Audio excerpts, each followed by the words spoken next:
दोस्तों नमस्कार, ये है मार्गदर्शन फॉर सिविल सर्विसेज। मैं अनुराग चौधरी। दोस्तों आज की वीडियो में प्रस्तुत है आधुनिक भारत के इतिहास से संबंधित महत्वपूर्ण प्रश्नों का भाग 6, जो आपके आगामी परीक्षाओं के लिए बहुत ही उपयोगी है। दोस्तों 10-12 दिनों से मैं कोई वीडियो नहीं ले आ पाया आपके लिए, और इसका कारण ये है कि मेरा ट्रांसफ़र जनपद अमेठी से आगरा जनपद में हो गया है, जिसके कारण जो है सामान शिफ्टिंग और ज्वाइनिंग को लेकर थोड़ी सी अस्त व्यस्तता रही, भाग दौड़ रही, जिसकी वजह से वीडियो नहीं आ पाए। अब रेगुलर आपको वीडियो मिलते रहेंगे। तो आइए शुरू करते हैं आधुनिक भारत के इतिहास को प्रश्नोत्तर रूप में, और इसका ये भाग 6 है जो आगामी परीक्षाओं के लिए बहुत ही उपयोगी है। पहला प्रश्न है, बाल गंगाधर तिलक को फादर ऑफ इंडियन अनरेस्ट किसने कहा था? तो याद रखिएगा, बाल गंगाधर तिलक को फादर ऑफ इंडियन अनरेस्ट या भारतीय अशांति का जनक वैलेंटाइन सिरोल ने कहा था। अगला प्रश्न है, जिस कांग्रेस अधिवेशन में वंदे मातरम गान पहली बार बंकिम चंद्र चटर्जी द्वारा प्रस्तुत किया गया था, उसकी अध्यक्षता किसने की थी? तो याद रखिएगा, रहीमतुल्ला सयानी ने। अगला प्रश्न है, कोलोनाइजेशन बिल के विरुद्ध सशक्त आंदोलन चलाने वाले किस भारतीय नेता को मांडले जेल में बंद किया गया था?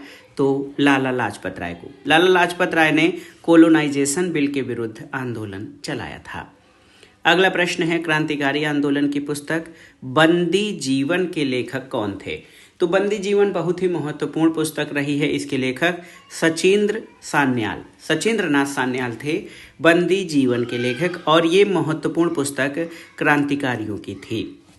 अगला प्रश्न है, विवेकानंद को आधुनिक राष्ट्रीय आंदोलन का आध्यात्मिक पिता किसने कहा था? आपको बताना है। तो सही उत्तर सुभाष चंद्र बोस ने। याद रखिएगा, विवेकानंद को आधुनिक राष्ट्रीय आंदोलन का आध्यात्मिक पिता सुभाष चंद्र बोस ने कहा था। अगला प्रश्न है, प्रेस पर से सभी प्रतिबंध किसके समय में समाप्त किए गए थे?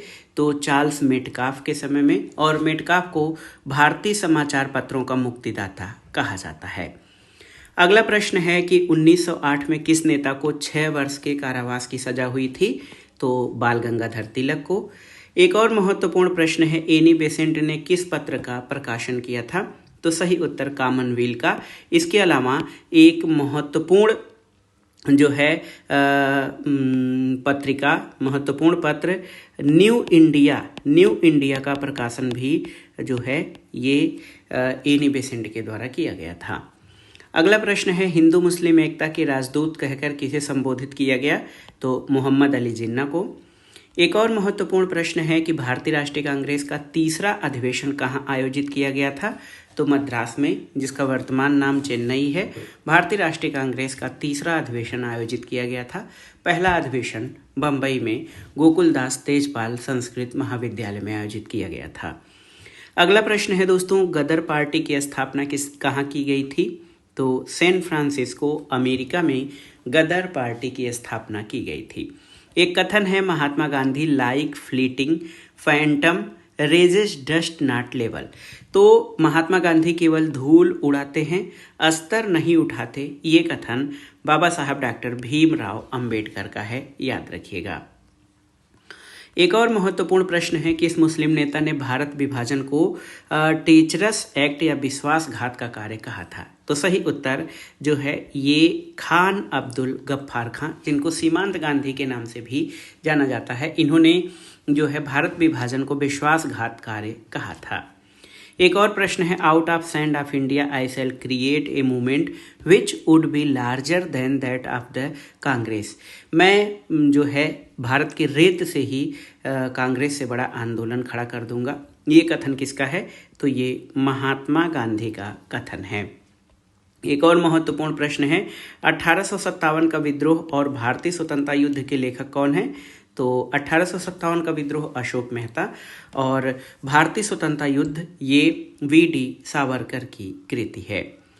अगला है, अवध में 1857 की क्रांति का नेतृत्व किसने किया था? तो याद रखिएगा, बेगम हजरत महल ने अपने अल्पवयस्क पुत्र विरजिस कादिर के नेतृत्व में 1857 की क्रांति का नेतृत्व किया था। एक और महत्वपूर्ण प्रश्न है, all India depressed class federation की स्थापना किसने और कब की थी? तो डॉक्टर बी.आर. अम्बेडकर ने 1920 में all India depressed classes federation की स्थापना की थी। अगले प्रश्न पर आते हैं, लॉर्ड कर्जन का विवेकहीन कार्य क्या था जिसने उग्र राष्ट्रीयता को जन्म दिया? तो याद रखिएगा 1905 का बंगाल विभाजन। हालांकि ये प्रशासनिक सुविधा के दृष्टिकोण से किया जाने वाला विभाजन था, लेकिन इसका भारतीय राष्ट्रीयता पर बहुत अच्छा प्रभाव, बहुत बड़ा असर पड़ा था और यहीं से भारतीय राष्ट्रीयता की भावना जागृत हुई थी। अगला प्रश्न है, 1907 के किस अधिवेशन में कांग्रेस के अंदर फूट पड़ गई और उग्रवादी और उदारवादी दल पृथक हो गए थे? तो ये था 1907 का सूरत अधिवेशन, जहां पर वो कांग्रेस के उग्रवादी और उदारवादी दलों में विभाजन हुआ था। किस अधिनियम द्वारा मुसलमानों के लिए पृथक निर्वाचन क्षेत्र की व्यवस्था की गई थी? तो ये था 1909 का अधिनियम, जिसको मार्ले मिंटो सुधार भी कहा जाता है, और इस अधिनियम के द्वारा मुसलमानों के लिए पृथक निर्वाचन क्षेत्र की व्यवस्था की गई थी। एक और प्रश्न है, बहुत ही महत्वपूर्ण, आप देख सकते हैं कि खिलाफत आंदोलन में गांधी जी को सहयोग देने वाले अली बंधु कौन थे? तो ये थे शौकत अली और मोहम्मद अली, जिनको अली बंधु कहा जाता है। इन्होंने खिलाफत आंदोलन में गांधी जी को सहयोग दिया था। अगला है कि मुंबई त्रिक या बॉम्बे त्रिगुट के नाम से किन्हें जाना जाता है? तो केटी तेलंग, फिरोज शाह मेहता और बदरुद्दीन तैयब जी। तेलंग, मेहता और तैयब जी को बॉम्बे त्रिमूर्ति के नाम से जाना जाता है, याद रखिएगा। अगला प्रश्न है, कांग्रेस का सूरत विभाजन किस वर्ष हुआ था? तो आप जानते हैं 1907 में हुआ था कांग्रेस का सूरत विभाजन। एक और प्रश्न है, किस क्रांतिकारी ने कैदियों के लिए अच्छी सुविधाओं की मांग करते हुए 64 दिनों के उपवास के बाद दम तोड़ दिया था? तो ये थे जतीन दास। और स्वतंत्र भारत की पहली महिला राज्यपाल यानी गवर्नर कौन थी? तो ये थी श्रीमती सरोजनी नायडू। अगला प्रश्न है, बहावी आंदोलन का प्रमुख उद्देश्य क्या था? तो भारत में मुस्लिम सत्ता की पुनः स्थापना करना, ये बहावी आंदोलन का प्रमुख उद्देश्य था। एक और प्रश्न पर आते हैं, ये भारतीय इतिहास में 26 अक्टूबर 1947 किस कारण एक प्रमुख तिथि माना जाता है? तो महाराजा हरि सिंह द्वारा अधिमेलन पत्र पर हस्ताक्षर किए जाने के कारण 26 अक्टूबर 1947 को एक महत्वपूर्ण तिथि के रूप में जाना जाता है। अगला प्रश्न है, भारत और पाकिस्तान के बीच 1950 में नेहरू लियाकत पैक्ट पर हस्ताक्षर किस मुद्दे के समाधान के लिए किए गए थे? तो याद रखिएगा, अल्पसंख्यक यानी माइनॉरिटीज के संरक्षण के मुद्दे पर भारत और पाकिस्तान के बीच नेहरू लियाकत समझौते पर हस्ताक्षर किए गए थे। अगला प्रश्न है, मासिक पत्रिका बंग दर्शन का बहरामपुर में 1872 में प्रकाशन किसने किया था? तो सही उत्तर, बंकिम चंद्र चट्टोपाध्याय ने मासिक पत्रिका बंग दर्शन का प्रकाशन प्रारंभ किया था। एक और प्रश्न है, ब्रिटिश सरकार के विषय में किसने कहा कि आप नहीं अंदाज लगाते कि ब्रिटिश सरकार कितनी मजबूत है? अगर कांग्रेस ब्रिटिश सरकार को चुनौती देती है तो ये सरकार 5 मिनट में समाप्त हो जाएगी। ये गोपाल कृष्ण गोखले का कथन है। अगला प्रश्न है, किस क्रांतिकारी ने कहा था कि हमारे जीवन का उद्देश्य स्वतंत्रता प्राप्ति है? हिंदू धर्म हमारे इस उद्देश्य की पूर्ति के लिए हमारा पथ प्रदर्शन करेगा। ये अरविंद घोष का कथन है, याद रखिएगा। हमारे जीवन का उद्देश्य स्वतंत्रता प्राप्ति है, हिंदू धर्म हमारे इस उद्देश्य की पूर्ति के लिए हमारा पथ प्रदर्शन करेगा। ये महर्षि अरविंद या अरविंद घोष का कथन है। अगला प्रश्न है, स्वतंत्रता आंदोलन के दौरान बहावी आंदोलन का प्रमुख केंद्र कहाँ था? तो ये पटना में था। और स्वामी विवेकानंद ने रामकृष्ण मठ या रामकृष्ण मिशन की स्थापना कब की थी? तो सही उत्तर 1897 में कलकत्ता के निकट बेलूर में स्वामी विवेकानंद ने रामकृष्ण मठ की स्थापना की थी। अगला प्रश्न है, स्वदेशी आंदोलन सबसे पहले कब प्रारंभ हुआ था? तो बंगाल विभाजन जब 1905 में हुआ, उसके विरुद्ध जब आंदोलन प्रारंभ हुए थे तो उसी दौरान स्वदेशी आंदोलन प्रारंभ हुआ था। अगला प्रश्न है कि 1857 के राष्ट्रीय विप्लव को कुचलने में भारत की पड़ोसी किस बाहरी ताकत ने अंग्रेजों को सहायता की थी? तो नेपाल ने। और देखिए, कांग्रेस ने गोलमेज सम्मेलन की किस बैठक में भाग नहीं लिया था?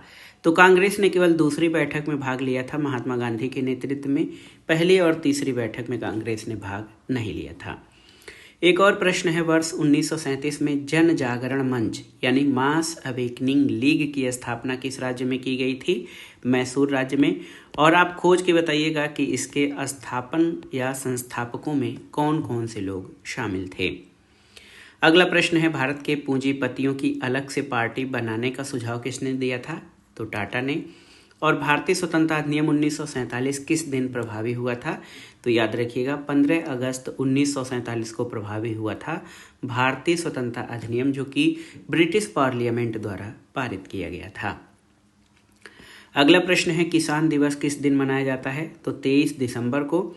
और आपको बताना है ये किस उपलक्ष्य में मनाया जाता है किसान दिवस। एक और प्रश्न है, बंबई में all India trade union Congress की स्थापना कब हुई थी? तो 31 अक्टूबर 1920 को हुई थी और इसकी अध्यक्षता लाला लाजपत राय के द्वारा की गई थी। अगले प्रश्न पर आते हैं, महत्वपूर्ण प्रश्न है। आप देख सकते हैं कि तिलक ने ये उद्घोषणा कब की कि स्वराज मेरा जन्मसिद्ध अधिकार है और मैं इसे लेकर रहूँगा? तो ये कांग्रेस के लखनऊ अधिवेशन 1916 में बाल गंगाधर तिलक द्वारा ये उद्घोषणा की गई थी। अगला प्रश्न है, मंगल पांडे जिसने अकेले ही अंग्रेजों की खिलाफत की थी, किस ब्रिटिश इंडियन सेना से संबंधित थे? तो ये बैरकपुर में स्थित 34 नेटिव इन्फेंट्री से संबंधित थे मंगल पांडे। अगला प्रश्न है, 1857 की क्रांति के समय गवर्नर जनरल कौन था? तो सही उत्तर लॉर्ड कैनिंग 1857 की क्रांति के समय जो है ये गवर्नर जनरल था ईस्ट इंडिया कंपनी का। अगला प्रश्न है, 1857 की क्रांति के संबंध में द ग्रेट रिवोल्ट नामक पुस्तक किसने लिखी थी? तो अशोक मेहता द्वारा द ग्रेट रिवोल्ट पुस्तक लिखी गई थी। एक और प्रश्न है, 1857 में इलाहाबाद में विद्रोह का नेतृत्व किसने किया? तो लियाकत अली ने 1857 की क्रांति में इलाहाबाद में क्रांति का नेतृत्व किया था। एक और प्रश्न है, किसान, विद्यार्थी तथा मजदूर किस आंदोलन की रीढ़ बने? तो ये भारत छोड़ो आंदोलन, और इसी कारण ये कहा जाता है कि भारत छोड़ो आंदोलन जो है ये जन आंदोलन था। अगला प्रश्न है, अखिल भारतीय किसान सभा के प्रथम अधिवेशन की अध्यक्षता किसने की थी? तो स्वामी सहजानंद सरस्वती ने। खेड़ा आंदोलन क्या था आपको बताना है। तो खेड़ा के किसानों ने महात्मा गांधी और सरदार वल्लभ भाई पटेल के नेतृत्व में कर भुगतान न करने का अभियान चलाया था, जिसको खेड़ा सत्याग्रह कहा जाता है। अगला प्रश्न है, रोलेट एक्ट के विरोध में लगान न देने का आंदोलन चलाने का सुझाव किसने दिया? तो स्वामी श्रद्धानंद ने। और कैबिनेट मिशन प्लान के अंतर्गत अंतरिम सरकार किसके नेतृत्व में गठित की गई थी? तो ये जवाहरलाल नेहरू के नेतृत्व में अंतरिम सरकार गठित की गई थी। एक कविता है विद्रोही। विद्रोही कविता की रचना किसने की थी? तो याद रखिएगा काजी नजरुल इस्लाम ने विद्रोही नामक कविता की रचना की थी। अगला प्रश्न है, पूर्ण स्वराज दिवस सबसे पहले कब मनाया गया था?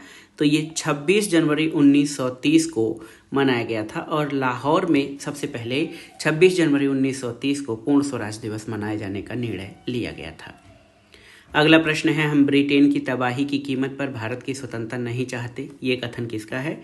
तो ये महात्मा गांधी का कथन है। और देखिए, दिल्ली दरबार में महारानी विक्टोरिया को केसर ए हिंद की उपाधि दी गई। उस समय भारत का वायसराय कौन था? तो उस समय भारत का वायसराय लॉर्ड लिटन था। अगला प्रश्न है दोस्तों, नील दर्पण नाटक किसने, कब और किस उद्देश्य से लिखा था? तो याद रखिएगा, नील दर्पण नाटक की रचना दीनबंधु मित्र ने 1860 में यूरोपियन नील खेत के मालिकों द्वारा बंगाल के खेतिहरों का उत्पीड़न दिखाने के उद्देश्य से लिखा था। एक और प्रश्न है, किसने कहा था इतने समय से करोड़ों लोग भूख और अज्ञान में रहते हैं, मैं हर व्यक्ति को देशद्रोही समझता हूं जिन्होंने उनके ही पैसे से पढ़कर उनके लिए कुछ नहीं किया? तो ये स्वामी विवेकानंद का कथन है। एक बार फिर से जान लीजिए कि इतने समय से करोड़ों लोग भूख और अज्ञानता में रह रहे हैं और मैं हर उस व्यक्ति को देशद्रोही समझता हूं जिन्होंने उनके ही पैसे से पढ़कर उनके लिए कुछ नहीं किया। अगला प्रश्न है, पेरियार के नाम से कौन प्रसिद्ध थे? तो ई.वी. रामास्वामी नायकर ये पेरियार के नाम से प्रसिद्ध थे। एक प्रश्न है, गुलामगिरी पुस्तक किसने लिखी? तो 1872 में ज्योतिबा फूले ने, जो पिछड़ी और निम्न जातियों के उद्धारक के रूप में जाने जाते हैं, इन्होंने गुलामगिरी पुस्तक लिखी थी। अगला प्रश्न है, तमिल पत्रिका कुडी अरासू की स्थापना किसके द्वारा की गई? तो ईवी रामास्वामी नायकर पेरियार द्वारा इस पत्रिका की शुरुआत की गई और कुडी अरासू का मतलब रिपब्लिक होता है, याद रखिएगा। अगला प्रश्न है, महाराष्ट्र का कौन सा सामाजिक धार्मिक सुधारक लोक हितवादी के नाम से जाना जाता है?